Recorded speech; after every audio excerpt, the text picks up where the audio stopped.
Υπάρχει εντύπωση ότι τα κέντρα ύλης χρησιμοποιούνται για τη δημιουργία ακραίων καιρικών φαινομένων με σκοπό την πρόκληση φυσικών καταστροφών. Και αυτό είναι αλήθεια αν στον όρο ακραία καιρικά φαινόμενα, εκτός από τις έντονες βροχοπτώσεις, εντάξουμε και τις παρατεταμένες ξηρασίες, αλλά και οτιδήποτε προκαλεί καταστροφές στην φυτική παραγωγή. Πάντως, ένα πράγμα είναι σίγουρο, ότι η ατζέντα προβλέπει μάλλον ξηρασία και υψηλές θερμοκρασίες, υπερθέρμανση του πλανήτη, παρά βροχές και καταιγίδες.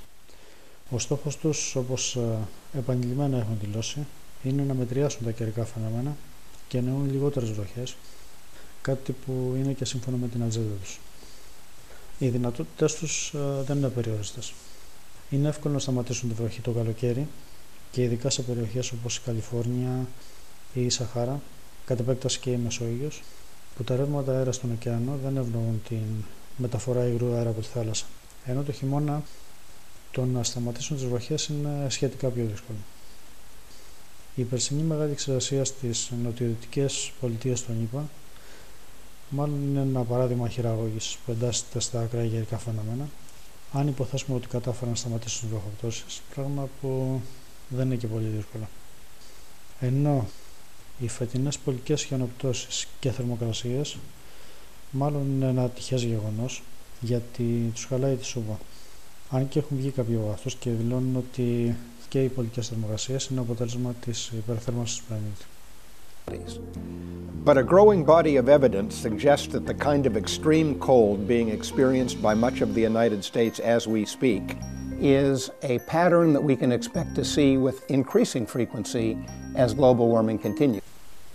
Υπάρχουν βάσιμες συμφωνίες ότι κύριος υπαίτιος για την αλλαγή των αερίων ρευμάτων που ανεβοκατεβαίνουν από τους πόλους προς τον Ισημερινό είναι η ηλεκτρομαγνητική δραστηριότητα του ήλιου, η οποία έχει 11ετή κύκλο για την αντιστροφή των πόλων του ή καλύτερα 22 ετή για την επιστροφή στην διαβολικότητα. Υπάρχει επίσης κύκλος όσον αφορά το ύψος της βροχόπτωσης, που επίσης μπορεί να συνδέεται με το κύκλο της δραστηριότητας του ήλιου. Η μετατόπιση των αερίων ρευμάτων λίγο πιο αριστερά από τη σήμερα μπορεί να φέρει ψυχρές μάζες αέρα από το βόρειο πόλο και να προκαλέσει χιόνια στις κεντρικές πολιτείες των ΗΠΑ, ενώ παράλληλα αυτές οι μάζες ψυχρού αέρα δεν θα κατέβουν στην Καλιφόρνια για να ψήξουν τους υδρατμούς και να έχουν τις βροχές που χρειάζονται εκεί. Και βέβαια η ύπαρξη της ερήμου στις νοτιοδυτικές πολιτείες των ΗΠΑ μας δείχνει ότι η λειψιδρία εκεί δεν είναι τυχαίο γεγονός, αλλά μάλλον επαναλαμβανόμενο.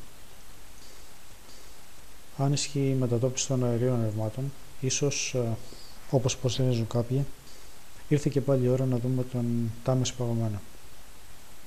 Η θεωρία είναι ότι ο ήλιος είναι μια τεράστια γεννήτρια που δίνει κίνηση στα ηλεκτρικά μοτέρ που είναι οι πλανήτες και οι δορυφόροι τους. Για να θυμηθούμε και πάλι τη θεωρία του Τέσλα, που κάποιοι την κρύβουν από την ανθρωπότητα, αλλά που ήδη φαίνεται ότι τη χρησιμοποιούν. Τα παραπάνω δεν σημαίνουν ότι δεν μπορούν να μετατρέψουν μια καταιγίδα σε τυφώνα και να την καθοδηγήσουν εκεί που θέλουν, ή ακόμα και να την δημιουργήσουν από την αρχή, ή ότι δεν το έχουν κάνει. Η πρώτη επιτυχημένη προσπάθεια ήταν στον πόλεμο του Βιετνάμ, όπου οι Αμερικανοί προκάλεσαν τόσες πολλές και έντονες καταιγίδες, μετατρέποντας το μονοπάτι Χο Τσι Μίνχ ουσιαστικά σε βάλτο, αποκόπτοντας έτσι την τροφοδοσία των Βιετκόνγκ από το βορρά. Ήταν η περίφημη επιχείρηση Popeye, κατ' εφαρμογή του ερευνητικού project Storm Fury, το οποίο επίσημα θεωρήθηκε αποτυχημένο, αν και πιστεύω όλοι καταλαβαίνουμε το γιατί. Αν και το 1961 είχε βγει ο Κέννεντι και είχε δηλώσει ότι αυτή η τεχνολογία θα χρησιμοποιείται για το καλό της ανθρωπότητας, We shall propose further cooperative efforts between all the nations in weather prediction and eventually in weather control. Μετά την τεράστια επιτυχία που είχε η εφαρμογή της και μετά την απαγόρευσή της για στρατιωτικούς σκοπούς από τον ΟΗΕ, η ελίτ φαίνεται να αποφάσισε ότι θα τη χρησιμοποιούσε σαν σιωπηλό όπλο εναντίον της ανθρωπότητας πίσω από την κουρτίνα της έρευνας που επίσημα ακόμα συνεχίζεται. 50 χρόνια έρευνα χωρίς ανακοίνωση κάποιου αποτελέσματος είναι τουλάχιστον ύποπτη. Ένα πρόσφατο παράδειγμα επίσης είναι η δημιουργία και η οδήγηση του τυφώνα Σάντι στη Νέα Υόρκη, όπου βλέπουμε μια πολικότητα να δίνει κίνηση στον τυφώνα και όταν η πολικότητα σταματάει να επιβραδύνεται η περιστροφή του τυφώνα. Την ίδια στιγμή, κάποιες άλλες πολικότητες θα βοηθήσουν την περιστροφή ενός άλλου συστήματος, το οποίο τα σύννεφα θα βοηθήσουν τελικά τα Σάντι στη Νέα Υόρκη. Τα chemtrails είναι ένα μόνο από τα εργαλεία που έχουν οι παγκόσμιοι δυνάστες για την χειραγώγηση του καιρού. Τα άλλα δύο είναι η ηλεκτρομαγνητική ακτινοβολία και τα μικροκύματα. Να δούμε όμως πώς χρησιμοποιούν αυτά τα όπλα. Η ηλεκτρομαγνητική ακτινοβολία χρησιμοποιείται για τον ιονισμό της ατμόσφαιρας ή των νεφών. Όμως δεν μπορεί να ιονίσει τα πάντα, μόνο αγώγημα και ημιαγώγημα υλικά. Γι' αυτό και χρειάζονται τα μικροσωματίδια των αεροψεκασμών, δηλαδή για να τα φορτίσουν είτε θετικά είτε αρνητικά. Όταν μία μάζα σωματίδιων φορτιστεί είτε θετικά είτε αρνητικά, τότε τα σωματίδια αρχίζουν να αποθούν το ένα το άλλο. Τα ομώνυμα αποθούνται, ενώ αντίθετα τα ετερόνυμα έλκονται. Αυτό στα σύννεφα φαίνεται σαν κατσάρωμα. Στην ιδανική του μορφή παρουσιάζεται σαν ομόκεντρη κύκλη, ένα σχήμα που συνήθως χαλάει από την επίδραση του ανέμου και του γήινου μαγνητικού πεδίου.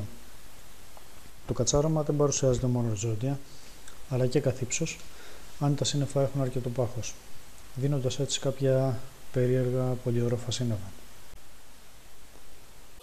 Όπως εδώ που βλέπουμε πώς φαίνονται και από τη γη και από δορυφόρο.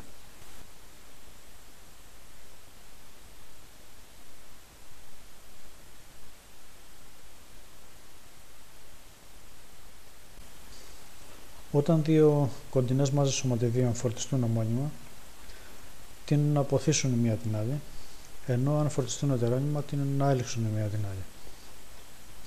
Αν τα σύννεφα φορτιστούν ομώνυμα με τη γη, τότε θα αποθηθούν ψηλότερα και δεν θα βρέξει, ενώ αν φορτιστούν ετερόνυμα, τότε η γη θα τα τραβήξει χαμηλότερα, θα έχουμε και κάποιους κεραυνούς και θα βρέξει.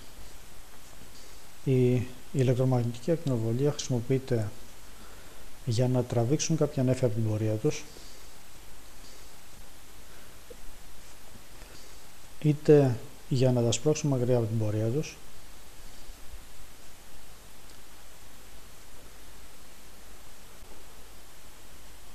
ή ακόμα και για να τα διαλύσουν.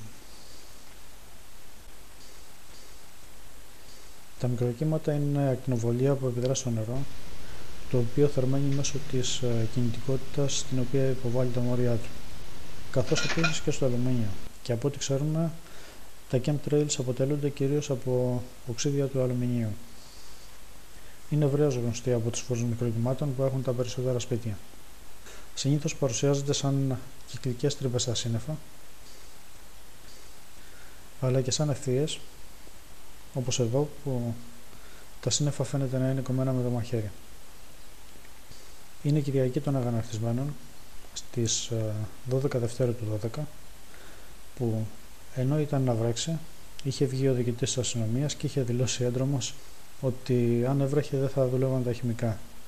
Και τελικά όντως δεν έβρεξε και τα χημικά δούλεψαν περίφημα. Τα μικροκύματα μπορούν να χρησιμοποιηθούν επίσης και για την πρόκληση σεισμών. Η μέθοδος είναι απλή. Αν θερμάνουν μία υπόγεια δεξαμενή νερού σε σημείο εξάτμισης, τότε η πίεση του ατμού, ανάλογα και με την ποσότητα του νερού, αλλά και το είδος των πετρωμάτων, μπορεί να προκαλέσει σεισμούς διαφόρων μεγεθών. Αποδείξεις για αυτή τη δυνατότητα μας έχει δώσει το φράκινγκ. Για να εξάγουν τις ποσότητες του πετρελαίου και του φυσικού αερίου που δεν έχουν αρκετή πίεση για να βγουν μόνες τους στην επιφάνεια, οι εταιρείες χρησιμοποιούν τη μέθοδο που χρησιμοποιούν και οι νοικοκυρές για να δώσουν όγκο στα κέικ και στα κουλουράκια τους. Δηλαδή, με λεμόνι μέσα στο οποίο ρίχνουν σόδα και έτσι παράγουν αέριο, το οποίο φουσκώνει τα κουλουράκια και τα κέικ. Φυσικά, οι εταιρείες άντλησης πετρελαίου και αέριο δεν χρησιμοποιούν λεμονάκι σότιτσα, αλλά πολύ ισχυρά και άκρως τοξικά οξέα και βάσεις, με κύριο το υδροχλωρικό οξέα, το οποίο χρησιμοποιείται μέχρι και σε ποσοστό 35%, τα οποία μολύνουν τον υδροφόρο ορίζοντα. Βέβαια, αυτό που βλέπει ο κόσμος είναι το νερό να παίρνει φωτιά λόγω του φυσικού αερίου, αλλά η μόλυνση του από τα χημικά είναι πολύ πιο σοβαρή. Γι' αυτό και υπάρχουν μεγάλες αντιδράσεις όπου επιχειρείται άντληση με αυτόν τον τρόπο, αλλά επίσης και για τους σεισμούς που προκαλούνται, οι οποίοι μπορεί να είναι μικροί σε μέγεθος, 3,5-4 ρίχτερ, αλλά επειδή εκδηλώνονται σε μικρά εστιακά βάθη και επειδή είναι πολύ στον αριθμό, προκαλούν αρκετά μεγάλες ζημιές. Βέβαια και εδώ μία από τις κύριες αιτίες πρόκλησης των σεισμών μπορεί να είναι ο ήλιος, που συχνά πυκνά με τις ηλιακές καταιγίδες που μας στέλνει συμπιέζει απίστευτα την μαγνητόσφαιρα, που σημαίνει ότι συμπιέζονται και η ιονόσφαιρα και η στρατόσφαιρα και η τροπόσφαιρα, αλλά και η γήινη επιφάνεια. Αν παράλληλα έχει προϋπάρξει υπονόμευση του εδάφους, τότε ο σεισμός είναι πολύ πιο εύκολος. Υπήρχαν μέχρι πρόσφατα στο YouTube 2 βίντεο τα οποία η κοπέλα που τα είχε ανεβάσει για κάποιο λόγο τα κατέβασε, όπου κάποιοι ερευνητές προσπαθούσαν να προβλέψουν τους σεισμούς προσπαθώντας να τους σχετίσουν με κάποια περίεργα σύννεφα που παρουσιάζονται πριν από την εκδήλωσή τους. Υπέθεταν ότι αυτά τα σύννεφα παρουσιάζονται λόγω ηλεκτρομαγνητικής ακτινοβολίας που βγαίνει από τη Γη πριν από την εκδήλωση των σεισμών, η οποία θα μπορούσε ίσως να μας βοηθήσει να τους προβλέψουμε. Είχαν παρατηρήσει αυτές τις γραμμές στην Ιταλία και στην Κορσική και μετά από ένα μήνα εκδηλώθηκε ένα σεισμός 6 ρίχτερ στη Βόρεια Ιταλία. Από τις έρευνες τους είχαν καταλήξει στο συμπέρασμα ότι αν ο σεισμός εκδηλωνόταν μέσα σε 10 μέρες από την εμφάνιση των γραμμών, τότε θα είχε μέγεθος μέχρι 5,5 ρίχτερ. Αν εκδηλωνόταν μετά από ένα μήνα, τότε θα είχε μέγεθος 6 ρίχτερ και ούτω καθεξής. Τα βίντεο αυτά τα είχε ανεβάσει στις 3 Μαρτίου.